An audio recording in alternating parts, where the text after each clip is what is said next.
Sounds like you had to dig deep for your spark Hmm.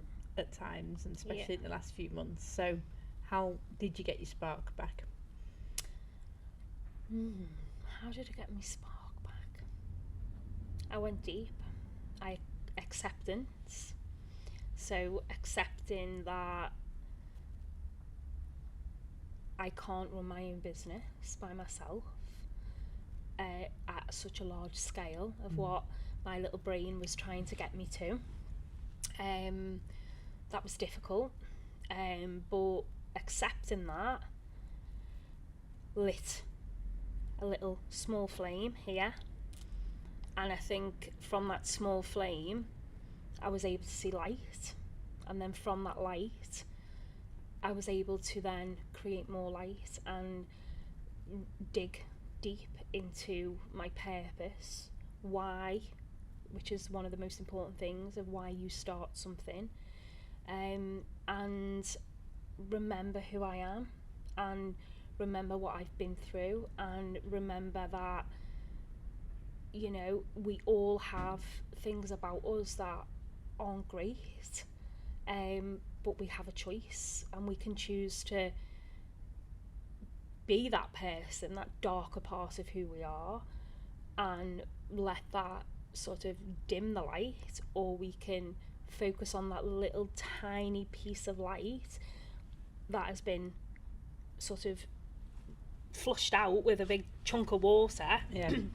And it's just got that little flame, and feed it, and feed it good words, good emotion, empathy, support, and remember that no matter what anybody does to you, what they take away from you, materialistic, emotionally, your confidence, and this goes for anybody listening as well, like, no matter what you've been through or what anybody has done to you, they can never, ever, ever take away that little spark.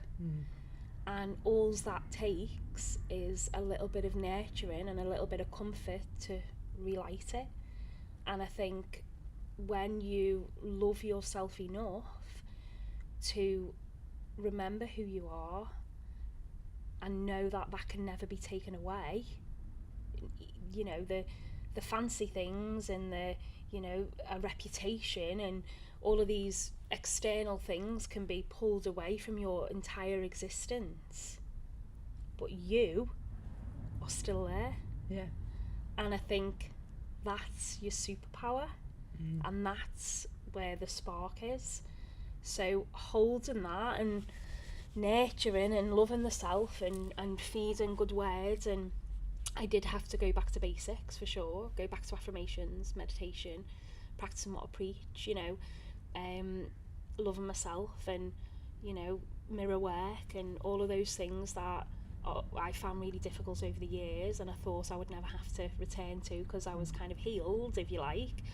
But we never are fully healed because life happens, and then we have to go into those challenges again, and we have to face things that we never thought we'd face, and then we have to really hold on to that spark and nurture it to become bright again. Yeah. And I think it's hard though, isn't it? Because I think I've always found that when things are tough, that's when I abandon my practices, and it's the worst possible Is, time to do yeah. it. So But that's okay to do that. Abandon, you know, give yourself permission. That's the whole acceptance part. You know, I've kind of messed up. You know, I've gone beyond my means of what I'm able or capable of doing, and, you know, and accept that, and it's okay to rest, because the reason you can't be bothered doing something is because you're bloody exhausted. yeah, Your energy's tired. Yeah. Your energy needs nurturing. So accepting that and being like, right, okay, everyone, I'm going to need some time. And then love yourself enough to give yourself that time and nurture yourself. And you can't be bothered, and it feels like a chore, and you think, oh, for God's sake, what am I doing? Oh, bloody hell, the amount of times Carl has said to me, it'd be nice to actually have a conversation with you and hear your voice, not bloody the friggin' meditation, Jason bloody Sexy Stevenson, whatever you want to call him. Favourite. Because, you know, it is, but, and it seems daft, and it, you know, it's sad. You think, why have I got to do all these things just to feel okay? Why have I got to, you know, whether it be take a medication, or why have I got to do meditation, or why have I got to work with crystals, or why have I got to do, because if you want to live the best life and be the best version of who you are, it takes work. Yeah, I think that's really true. I think obviously when we got to the end of my soul coaching and you was like, well, give me an honest feedback, and I said, honestly, I sometimes think this is a lot of effort. I know. I don't see other people doing it, and like, why am I bothering? And you said something like, well, don't do it then, but obviously you'll just have to be happy with where you're at in life and what's going on. I was like, okay. I get it. Message received. Yeah. Loud and that's clear. it. And it is just, sometimes you have to almost be cruel to be kind, and you know, letting yourself as well as another see that, okay, well, if you're struggling, take ownership. Take ownership of that. You know, set your boundaries. You know, love yourself enough. Let yourself have a shit day where you know, you've got your snuggies on. You know, I have my days where I look like my Trunchbull, my hair's on top of my head, I look like an absolute mess, and I'm sitting there eating like Weetabix crisps, chocolates, blah, blah, blah, all that stuff. And then, guarantee ya, the next day I will get up and my spark will be back. Yeah. Because you've listened to yourself and you know what you want. It feels silly, it feels a chore, it feels like, for goodness sake, I've got to get up and I've got to try, and I've got to, you know, why do I have to take this tablet just to make me feel better, or why do I have to, you know, have a meditation or go and work out in the gym? Well, you don't have to. You can just be in that feeling. Yeah. Or you can do that, and as much as it feels like a chore, it won't, because it will become part of your life. It's holistic living. It will become part of your existence. It will become part of your life, and it will no longer feel like a chore, and it will feel happy. Yeah. I think, but you've hit the nail on the head of something I think that's missed out of so much wellness content, is the start of it is rest and acceptance, because I think a lot of stuff that's pushed out there is like, do this, and then you'll be better, but without any acknowledgement that sometimes you're not in a place to be able to take the first step. No. So then you have to accept that and almost hit rock bottom and go, right, I'm really in it now. So what am I going to really do? Not okay. Which way am I going to go? Yeah. And I think in accepting that and knowing that you're not okay is scary. You know, it's scary for a lot of people, but then when you see the transformation in people and they can feel that in themselves, people will tend to see the transformation before you do. Yes. But then when you actually see that transformation take place and you start to feel it, oh my goodness. Yeah. Like, it's like, that's it now. There's no dropping below that frequency. Yeah, you know, there's no going back. There's no going back. This is it. It's spiraling out of control. Yeah. And that's, again, going back to what we spoke about earlier on, is that's where I probably stopped my practices, because I thought I was where I needed to be. Yeah. And then it did spiral out of control, you know. Yeah. Well, it is a classic thing, even, I know from people I know who have mental health issues, who have medication, they have it, they feel better, and they go, oh, I'm better now, and they stop taking it, and then it's back to square one, and it's the same thing, isn't it? And I think I've definitely made a mistake over my healing journey of thinking, oh, that's it, I'm healed now, that's done, yeah. And I'm like, no, actually, it was just a sunny day, and you'd had a nice coffee, and everything felt all right for a bit, and then you're like, and then something goes, bang, hits you from, T-bones you from the side, and you're like, oh no, there's still work to do here. But I guess that's actually quite a nice thing in some ways, to think, because you've got you're constantly practice. Evolving, aren't you? Of course you are constantly evolving, and you've constantly got those practices to fall on.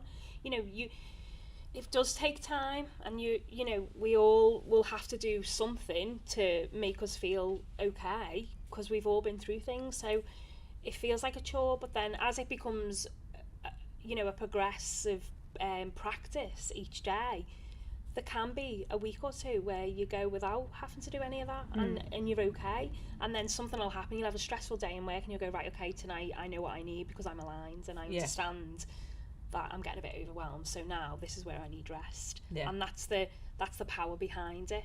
Is at first it is hard, and you know, it can be difficult, but then it becomes so much easier because you have these techniques to fall back to. Yeah, and it's nice to have that safety net of something that isn't destructive, I think. Exactly. Obviously, because most people perhaps will go for Nice glass alcohol bottle, wine, or drugs or yeah. whatever that's negative, and I think it's a real security blanket to know that you've got other things, and you don't have to fall back on those. And healthier things, you know, healthier choices, you know.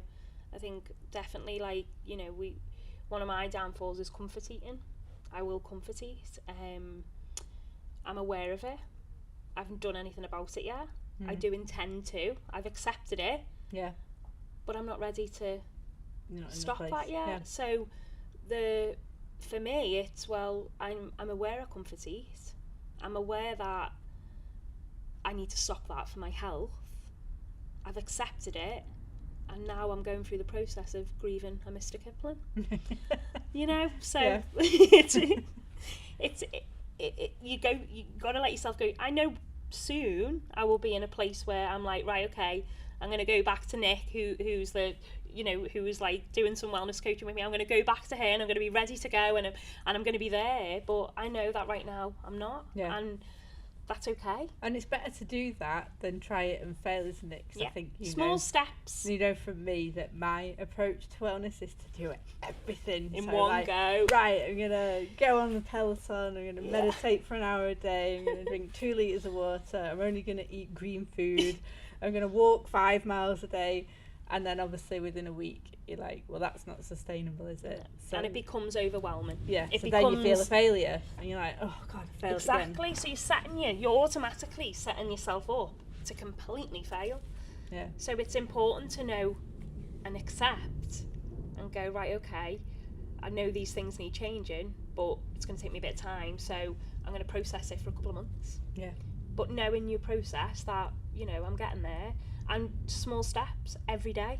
So, you know, go in and open a box of Jaffa cakes. You know, for me, the whole 2 tubes of the Jaffa cakes will be gone inside of 2 minutes.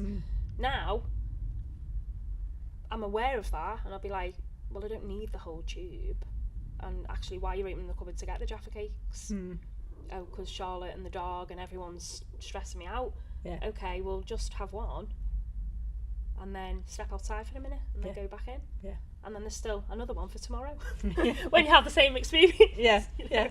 So it's small changes over a long period of time will have the best impact. Yeah. Definitely think that.